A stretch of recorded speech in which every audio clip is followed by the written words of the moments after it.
Hey everybody, Quantum here, and in this video we're going to be taking a look at a couple of updated deck lists that I've been throwing together ever since we had all of the cards released from Shimmering Skies. So this is just a preview, since we're now in August, of what you can maybe expect to see on the channel as we are able to test these decks and refine them some more. You can see here just on the screen I have a couple of decks still in the private mode because I'm still kind of working on them. I don't really want to reveal them just yet, but hopefully I will soon. Obviously I've already covered, two decks to a certain degree. I've covered a little bit of an upgrade to Ruby Amethyst. This probably won't be a finished definitive list, like there's a lot more to experiment here with, but obviously you can go back on the channel and see how we opted to construct that deck. And we've also covered the new Amber Sapphire aggro ramp, as I called it.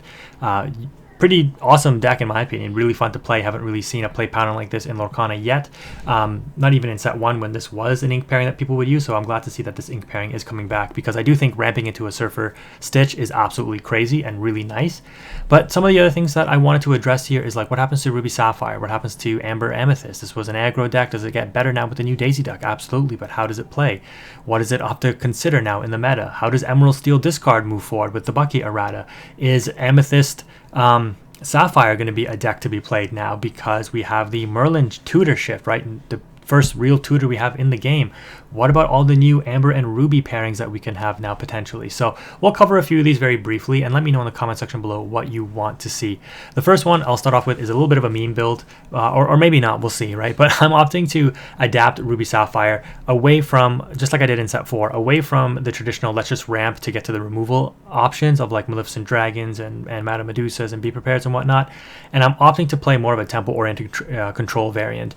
And this one opts to go back to a very early card in the Chapter 1, Gaston. And this card is potentially pretty good because at 2 it can come down and challenge the Daisy Duck, the 1/4, very effectively, right? If the Daisy Duck quests, this thing can check it right away and survive on board. And then, you just have an answer to aggro. And we know that Ruby Sapphire traditionally has had trouble with aggro. And then everything else in the deck here is more or less very high strength and very high willpower, which leads me to the bottom part of the deck here, which is where we look at the items. And I'm often for 2 dinner bells for that reason, because if you have high willpower, just put a bunch of damage on stuff and then just draw a bunch of cards. Medallion weights also allows you to draw cards, especially with, you saw like a weird tech option in here with the Maui whale. But if we put medallion weights on this thing, it's a 10-8 body that can ready itself. And then if it can challenge multiple things, it's drawing multiple cards. You'd likely never get that interaction off, to be fair, but medallion weights is just good value for things like the Medusa getting additional trades, the Donald, etc. But with 33 characters, you're going to be able to control the board pretty well with what you have here and close out the game still with Tamatoa.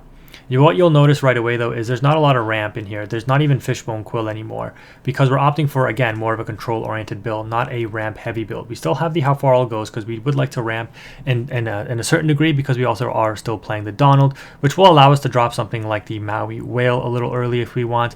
But the kind of focus of this deck, which you can argue I could put more of them in, is the Sword Release. So this card is an interesting card to slow your opponent down. It's probably a gimmick, but you never know. We'll see how it plays out when we get to testing. At the start of your turn, if each character you have in play has more strength than each opposing character, each opponent will lose 1 lore and you'll gain that lore. So this is a way to slow down decks that would just outrace you. It's a way that you can claw back some lore from your opponent, right? And then once you stabilize and you're able to start dropping things like Be Prepared and stuff, hopefully you'll have enough control that you can just close out the game. Plus it's slowly progressing your lore state as well, which makes it all the more easier for you to close out a game with Lucky Dime. Again, just a theory, kind of a gimmick, but something I definitely want to try. Let me know in the comment section below if you're interested in that. One deck that I do think will get significantly better is Amber Amethyst aggro. This deck just gets more and more hyper as we move along, but 8 1-drops is what you used to play, and now you're playing 12. All of them uninkable. The uninkable count is 22, quite high, but the highest cost card that we play is only 4. So while you can technically survive on 4 ink, sometimes you want to go more than that so you can play more interactions in a turn.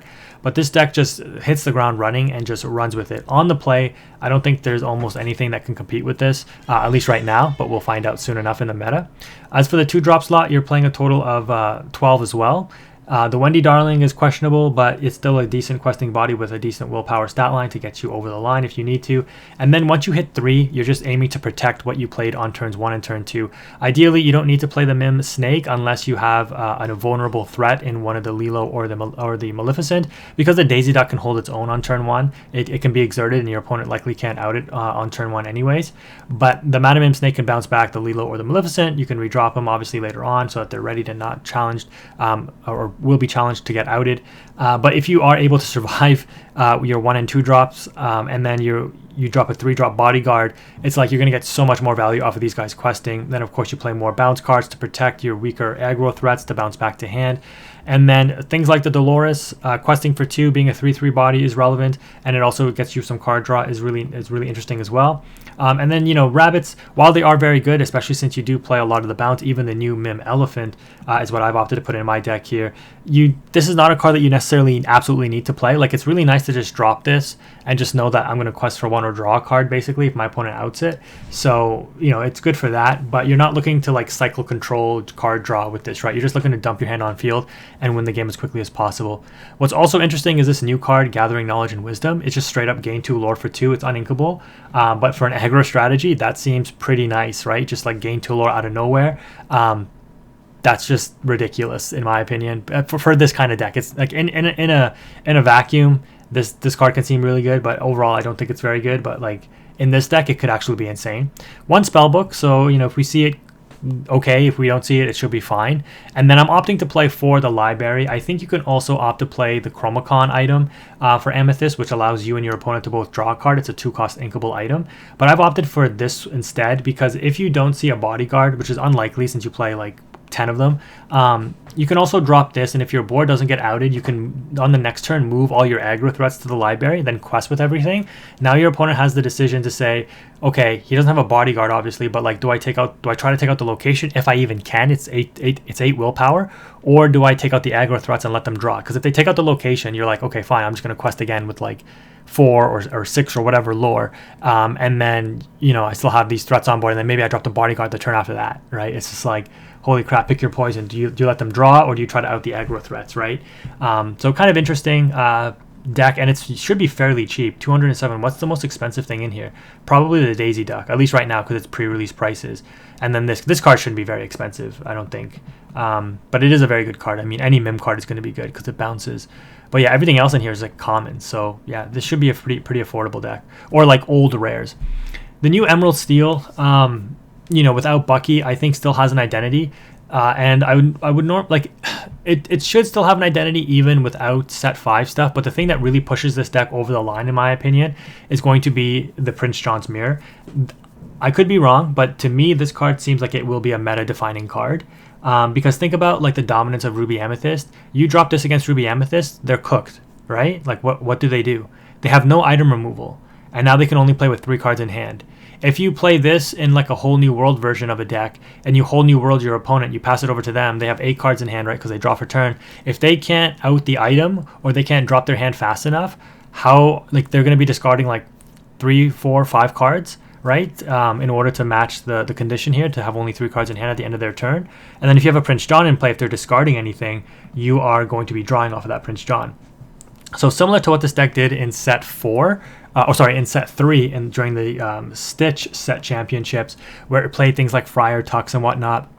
You've obviously evolved a little bit since then because you have Diablos and whatnot now, but the core still remains the same. You're looking to discard very, very carefully to choke out your opponent, things like Lucifer, Sudden Chill, but now you have things for additional board control, like Bruno. You still try to double sing all of these 3 cost or less songs with Ursula, Deceiver of All. You're drawing off Prince John, you're drawing off Diablo, you're drawing off Beast, so you have a couple of healthy draw engines, and then you have control cards, mainly the Prince John Mirror, in combination with your discard in order to kind of lock your opponent up. This year welcome card is basically Yzma on an action or on a song, but it also can target locations or items. So you can target your own and draw 2. You can target a big opponent's threat and give them a draw 2. So there's a couple of unique things in this deck. Not sure if this will be the exact way it's played, but it's something I've just put together in wake of the Bucky errata coming through. And then this Emerald Chromacon item is pretty interesting as well, because whenever one of your characters is banished, only during an opponent's turn, you may return any chosen character to their player's hand. So that means you can return like your own Ursula Deceiver to redrop it to force a discard, but obviously you can force your opponent to return cards to their hand and then hopefully discard them with like a Lucifer or something after that. And again, you might want to go like a little bit higher on Lucifers or play more discard cards, but just because this card seems so powerful, the goal I think of this deck will be get the Prince John Mirror down, get them to 3 cards, and then finish off their hand with Sudden Chill, Double Sing, or Lucifer, right? Like this card coming down on 3, limiting your opponent's options, is just very, very strong. So we'll see how that plays out in testing. Sapphire Amethyst looks to be kind of interesting, right? We see that, you know, this is obviously the color pairing that has a lot of Merlins available to it. I've even gone as far as putting in 4 crabs. I don't know if that's going to be correct, but we, you know, again, got to test to find out. We've got the Mickey ramp, we got the Donald ramp. As I keep saying, you know, this Donald looks to be the best Sapphire card in the set. It's absolutely crazy. But you also got Cusco now for item and location removal, and then of course you got Tutor Merlin, which has like what 8, 12 different targets. Not that you'd really want to shift it on top of goats or rabbits if you can avoid it, but I mean, you're getting a free card to your hand, right? And then you play, or this is the way I built it, right? When you play a tutor deck, or if you think back to like Yu-Gi-Oh combo decks, you need to play one-ofs of critical cards or things that you want to search out. So if I need to exert your board, I'm going to be searching out an Anna for the next turn. If I want to lock up your songs, I'll search out an Ursula Sea Witch Queen. If I want to be able to tap down your stuff and put a big quester on board, I'll search out the one of an Elsa. So these are all one-ofs. If I want to search out a Lucky Dime, search that out, right? Search out a draw 5, search out a spell book to start putting pressure on you. So there's a couple of different ways you can build it. I've opted for this way, but we'll see if that's useful or not. What else was I going to say about this? Oh yeah, the only problem is with the one-ofs here is that like you could Donald or Mickey them into your Inkwell unknowingly, so there is that risk. So you might want to play like 2-ofs of the most critical stuff. But even stuff like this, like I wouldn't say you have to play it. I'm just trying something out. It probably won't end up making the final cut in testing, but it's nice, right? You know, because if you tutor for the second star to the right, and you have a 6th singer on board already, so if you had like this Merlin that you shifted, and you also had, let's say, like, I don't know, a Cusco and a Mickey on the turns before that didn't get outed yet, this is a total of 11. And then you can like tutor this out, sing it right away, draw 5, right? So there's just like cool little things like that you can possibly do with this deck. And the nice thing too is you have enough control, I think, now with like this new Cogsworth giving Rush right away, Crab boosting up characters, the Elsa tapping stuff down, and now this new Anna potentially tapping stuff down and being able to like tutor out very specific options for when you need them. You can mitigate things that this ink pairing had very hard times with in the past, which is like I have no way to out boards, whereas now you can be like tutor what I need to out the board, tap down what I need to slow the opponent down, that kind of thing. So I think this ink pairing will be kind of interesting to test and see how it goes. And the final deck I'll cover before we wrap up here, like, yeah, there's a lot to go over. This was another real one that I wanted to put out there eventually. It's basically a Princess and Queen Amber Ruby deck, and I've been really high on this ink pairing for a while. I don't think Namari will make the final cut, but it's interesting. I really am a fan of this Mulan though, to be fair. And here you can see, am I running them? Oh, I'm running the Rush Mulan. And then, of course, I'm running the 1-drop Mulan because these pair for the Julieta and the Rapunzel for card draw. And then this new Moana is actually kind of interesting. A 3 uninkable 3/4 body that quests for 2. So kind of overstated for what it is. Just more aggro pressure, and it is a queen. A princess, sorry. What you could also run is the Ralph. The new Ralph allows you to recur a card and gain 2 lore if it's a princess. So it is uninkable, and because you don't ramp, it might be hard to get to, but it is something that you could potentially grab. But the deck focuses around the Queen Sensor Core. So this says at the start of your turn, if you have a Princess or Queen in play, you gain a lore. So you likely will just be gaining passive lore every single turn since most of the deck is Princess or Queen. And then if you have multiple of these items in play, you're getting 2 or 3 or even more lore every turn. And then you have a kind of a card draw engine aside from Rapunzel and Julieta, in that you can exert this and pay 2, reveal the top card of the deck, and since again most of the deck is Princess and or Queens, you'll just get it to your hand, which is a nice way to generate a lot of card advantage. So I actually went through and counted, and there's 40 out of the 60 cards in this deck are actually Queens or Princesses, which means every you know, 2 out of 3 cards are a princess or queen, which makes it a pretty good odds, 66% odds that off of this payout you are able to get the card to your hand, right?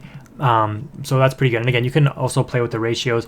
Because I am playing this Mulan, you know, and only playing 7 shift targets, there is also the Singer Mulan, or not Singer, sorry, the what do you call it? The support Mulan, the 3 cost 2/3 that gives support to something. You could play that instead of the Moana as an additional shift target, because this card is really explosive. You know, you have like a ton of different targets for the Mulan. This thing just drops and just decimates a board, right? Is really nice. On the shift, of course, right? But also, if this thing survives, like boosting it up with Ruby Chromacon, right, for like 2 strength, becoming a 4/6 body, and then just keep throwing it into stuff is really nice. I really do think this Mulan card is underrated. I think it does get a lot better as we get more strength boosting stuff.